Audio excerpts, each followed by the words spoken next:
নমস্কাৰ, আশা কৰোঁ আপোনালোক সকলো ভালে আছে। মই আজি আপোনালোকৰ মাজলৈ এটি বিশেষ ৰেচিপি লৈ আহিছোঁ। আপোনালোক বহুতে চাগে গাহৰি মাংস খাই ভাল পায়, নহয়নে? গতিকে আজিৰ ভিডিঅ'ত মই অকণো তেল নিদিয়াকৈ কিদৰে অতি সোৱাদ লগাকৈ গাহৰি মাংস বনাব পাৰি তাকে দেখুৱাম। এয়া মই মাংস লৈছোঁ 1 কেজি। ভালকৈ মই এইখিনি ধুই চাফা কৰি লৈছোঁ।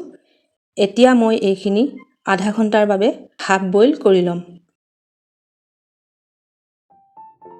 লগত লৈছোঁ কাটি লোৱা পিঁয়াজ, আদা নহৰু পেষ্ট, কেইটামান পকা জলকীয়া, কাটি লোৱা বিলাহী আৰু অকণমান খৰিচা টেঙা। এয়া এতিয়া মই মাংসখিনি এখন কেৰাহীত বইল কৰি লৈছোঁ। আপোনালোকে ইচ্ছা কৰিলে কুকাৰতো বইল কৰিব পাৰে, কিন্তু মন কৰিব যাতে বেছিকৈ সিজি নাযায়, কাৰণ আমি আকৌ ভালদৰে এইখিনি ভাজিব লাগিব।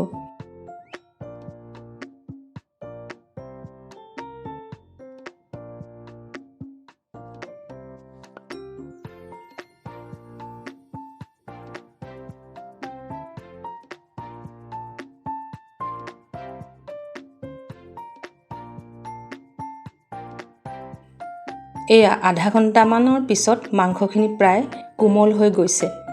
এতিয়া মই পানীখিনি পেলাই মাংসখিনি কাঢ়ি ল'ম।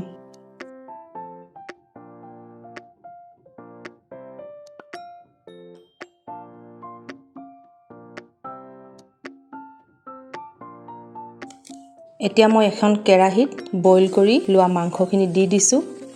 প্ৰথমে মই চৰ্বিখিনি দি লৈছোঁ, যাতে তাৰ পৰা নিজেই তেল ওলায়। আপোনালোকে মন কৰিছেনে? মই ইয়াত কোনো বেলেগ তেল ইউজ কৰা নাই। দেখিছেনে ইয়াৰ পৰা কিদৰে নিজে নিজে ইমান ধুনীয়াকৈ তেল ওলাইছে। এতিয়া মই কাটি লোৱা বাকীখিনি বস্তু দি দিছোঁ।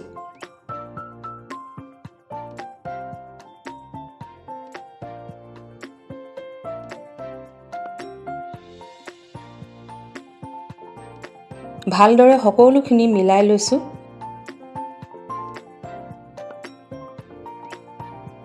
এইবাৰ সোৱাদ অনুসৰি নিমখ দিছোঁ, লগতে 1 চামুচ হালধি দিছোঁ। আপোনালোকে ইচ্ছা কৰিলে ইয়াত হালধি নিদিয়াকৈও বনাব পাৰে। মই কিন্তু কালাৰটো দেখিবলৈ ধুনীয়া হ'বলৈহে হালধি দিছোঁ, কাৰণ মই ইয়াত বেলেগ কোনো মছলা ব্যৱহাৰ নকৰোঁ।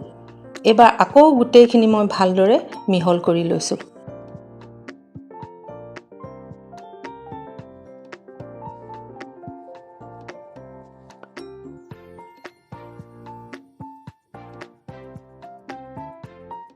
এতিয়া মই ইয়াত খৰিচাখিনি দি দিছোঁ।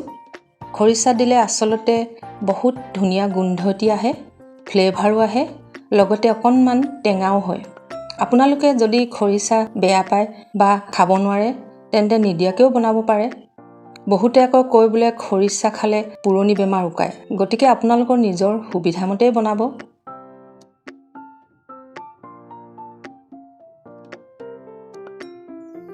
এইবাৰ মই সৰু চামুচেৰে 1 চামুচ জালুক দি দিছোঁ।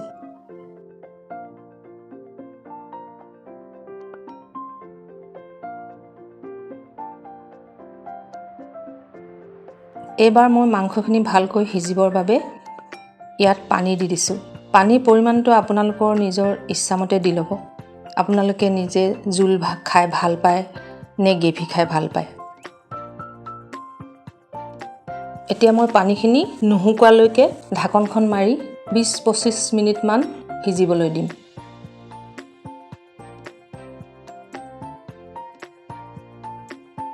এয়া প্ৰায় পানীখিনি শুকালেই।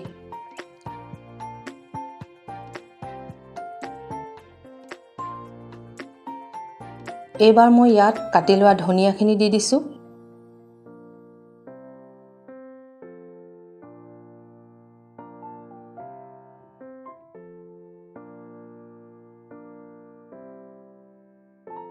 এয়া আজিৰ গাহৰি মাংস ৰেডি হৈ গ'ল।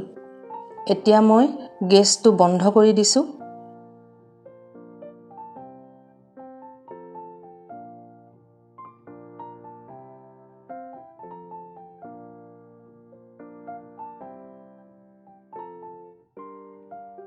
ভিডিঅ'টো চাই যদি ভাল পালে তেন্তে লাইক কৰিব আৰু ৰেচিপিটো চাই কেনে পালে কমেণ্ট কৰি জনাবলৈ নাপাহৰিব।